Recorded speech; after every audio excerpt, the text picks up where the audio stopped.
Welcome to Cosmere CliffsNotes, a series designed to help you quickly revisit a book's key elements or organize your thoughts after finishing a story for the very first time. Today, we're taking a closer look at The Emperor's Soul. It's a story that delves deep into identity, art, and the very essence of what makes us who we are. We'll be walking you through the magic system, the plot, and why this relatively tiny book is my absolute favorite in the entire Cosmere. Let's get into it.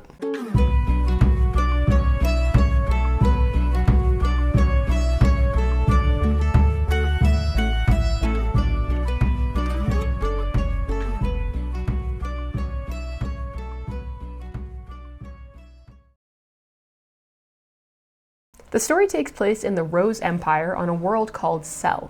While this is the same planet featured in Elantris, the events take place in a distant region with a completely separate cast of characters, aside from the subtle appearance of Hoid.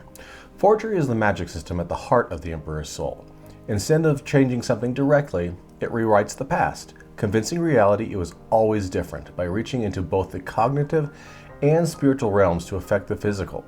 Using carved soul stamps, a forger creates a believable alternate history. If the story makes sense, it sticks. If not, it fails.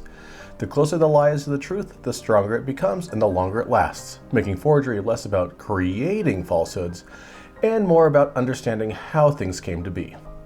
There are different applications of this magic.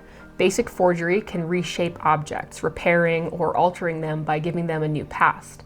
More advanced techniques include resealing, which heals the body by restoring it to a prior state, and soul forging, which rewrites a person's identity, memories, and personality using what are called essence marks. In contrast, blood sealing, used by figures like the Blood Sealer, is a darker, more invasive system that uses blood to track and control rather than transform. At its core, forgery isn't about brute force. It's about precision, plausibility, and understanding. Because in this system, the closer your lie is to the truth, the more real it becomes. We'll start with a character breakdown. There are 8 important characters. First, we have one Shai Lu, or simply Shai.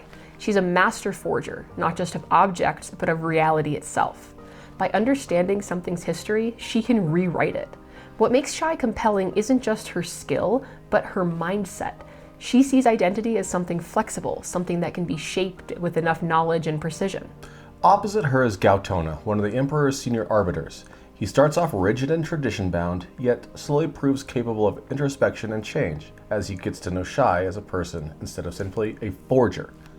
Then there's Emperor Ashravan, who technically drives the plot despite barely appearing as himself. After an assassination attempt leaves him mindless, the entire conflict revolves around rebuilding his soul. He represents a central question: what actually makes a person themselves? Captain Zhu is the strict, duty-bound captain of the palace guard in the Rose Palace. He distrusts Shai and sees her as dangerous, prioritizing security and obedience over sympathy. In addition to the guards under Zhu's command, the arbiters employ an unnamed blood sealer, nicknamed Weedfingers, to create and maintain the wards that confine Shai to her small room. Using his blood-sealing abilities, he reinforces the prison daily, marking the door with a bone stamp inked in her fresh blood. As payment, he asks only for Shai's bones to add to his pet skeletals, making his presence all the more disturbing. Arbiter Frava is the political counterbalance to Gautona. She's ambitious and coldly pragmatic, willing to bend ethics and tradition to maintain political power. Han Shu Shen, Shai's mentor, doesn't make a physical appearance in this story, but his influence shapes a large part of who Shai is. He values emotional truth in art and taught her that true art doesn't just copy reality, it reveals it. And finally, the Imperial Fool, who is not so secretly Hoid, also doesn't make a physical appearance, but is the one who both plotted with Shai to steal the Moon Scepter and then betrayed her, which led her imprisonment and this entire situation. So now that we have our world, our magic system, and our characters, let's get into the plot. Let's start at the very beginning with the prologue. We've introduced Frava and the 3 other arbiters of the Rose Empire. They're in a heated debate about whether to employ Shai, a master forger, to solve a critical problem. Meanwhile, Gautona is examining a painting forged by Shai. It's almost indistinguishable from the original, a famous masterpiece by Han Shu Shen. He's perplexed why someone with such talent would choose to be a forger instead of becoming a real artist. Despite his reservations, he agrees with Frava, hoping to uncover more about Shai's unique abilities. Fast forward to day 2. Shai is meticulously identifying the last piece of stone in her cell walls, clearly planning an escape. She's interrupted, however, and escorted to a meeting with the Arbiters by Zu, a striker who captured her and ominously promises to kill her one day. On her way to what she believes is her sentencing, Shai notes that only soul forgery is truly illegal. As Frava lists her crimes, Shai deduces that they need her for something significant and begins to discuss her payment, her essence marks, which are vital to both her identity and her power. The Arbiters then reveal the gravity of their situation. Emperor Ashravan was gravely injured in an assassination attempt that claimed the life of his wife.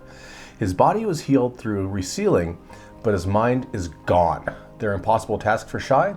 To forge him a new soul within 98 days, the duration of his official mourning period. Shai accepts. Moving on to day 3, Gautona presents Shai with blank soul stamps made of soulstone. He notices a vase from the hall in her room and questions her about it. Shai explains she wanted to gauge the skill of the Heritage faction's forgers, but Gautona corrects her, calling them rememberers, which is a pretty flimsy distinction at best. The conversation eventually reveals the tight security around Shai. The Arbiters have employed a blood sealer to ensure she cannot escape from her room.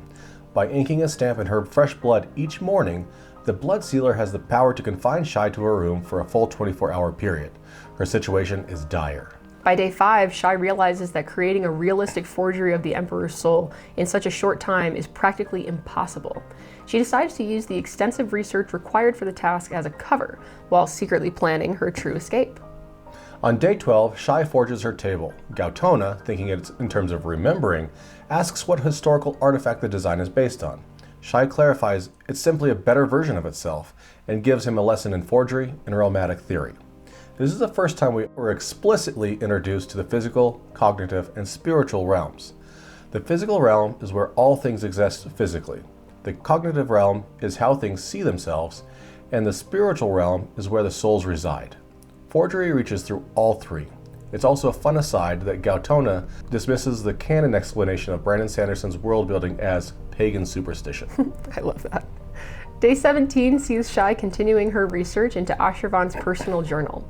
Frava visits, and Shai reminds her that she needs someone to test the soul stamps on. Frava attempts to bribe Shai with control over the city's smuggling operations, and suggests a back door to let Frava herself control the Emperor through the stamp Shai is creating. Shai deduces that Frava has secretly employed a second forger, which means Shai's life is imminently at risk, and her plan to use the full 100 days for escape might be cut short. By day 30, Gautona points out a new stained glass window, a subtle change Shai has made to her environment. This is an important moment because Shai notes that no stamp would take to repair the window, until she realizes it was originally made of stained glass. It matters how the window sees itself in the cognitive realm. Gautona then offers himself as Shai's test subject. She tests various stamps on him, including one related to Ashravan's relationship with his brother. A stamp designed to explain why Ashravan became Emperor fails, prompting Gautona to reveal what he believes is the true reason. Ashravan initially wanted to become emperor so that he could change the empire for the better, an ambition that ultimately he has discarded for a life of indulgence and corruption.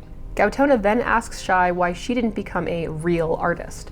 Shai firmly states that she is one.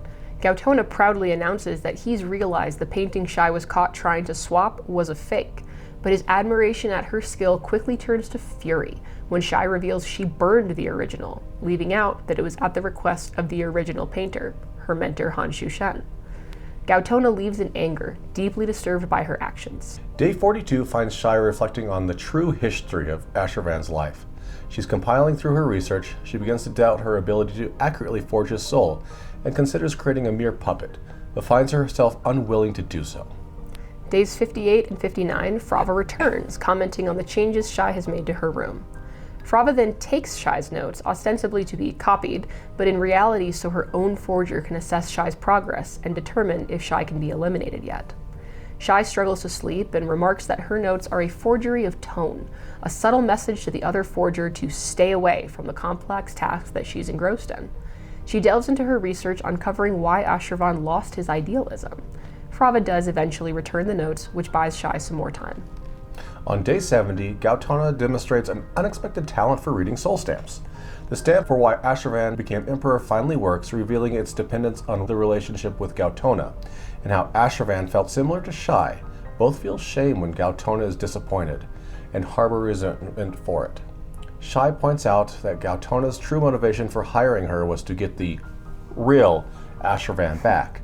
Gautona admits they underestimated her, and Shai simply replies that she understands people. Day 76. Shai guesses that the Blood Sealer's letters are from a woman, and she unnerves him deeply by asking about her.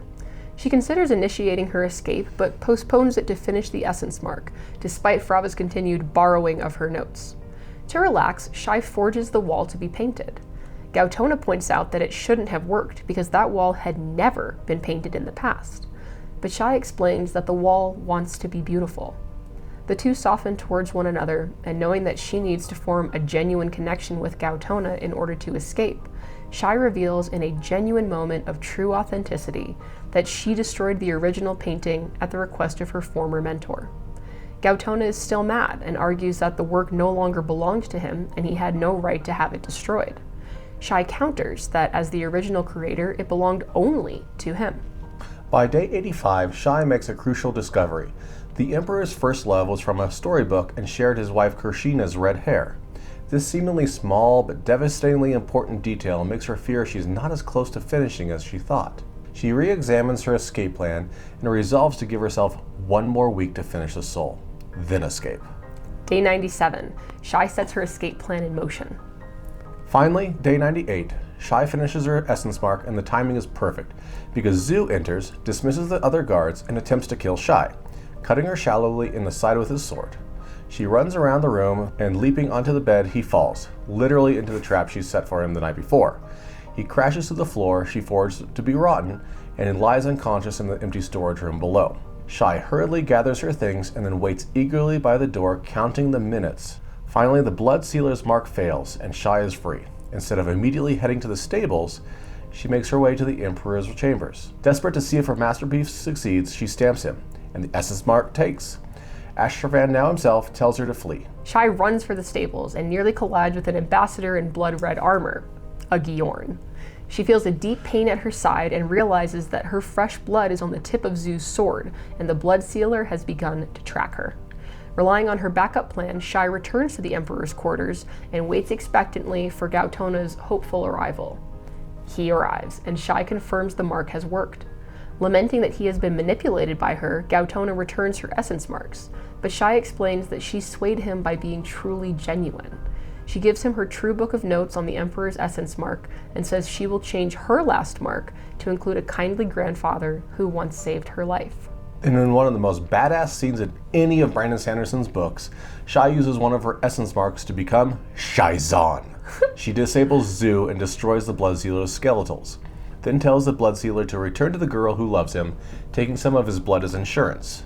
Meanwhile, Gautona meets the new Ashravan, who quickly deduces why the Arbiters needed a Maipon forger and chastises Gautona, noting the actions could have damaged my mind. Shai-Zon reaches the stables, steals Zu's horse, and escapes. In the epilogue, Ashravan addresses the assembled factions, and Act Gautona notes that the old Ashravan would have done. Frava discovers the forged painting was stolen from her office, and left in the frame? A Rio rune, an Indlandrian symbol meaning punishment or retribution, a final touch of her artistry. Alone in his rooms later, Gautona reads the book Shai gave him, a full copy of the Emperor's essence mark, including Shai's notes. It reveals that Shai added specific aspects to nudge him towards becoming the Emperor he had always intended to be and was truly meant to become. And then in a beautiful full circle moment, Gautona burns the book, a poignant end to their complex relationship. So why does this book matter? Well, first of all, it's a great story that explores how reality is shaped by perception, intent, and belief. And it's also the first time one of Brandon's works explicitly names the three realms: the physical, cognitive, and spiritual.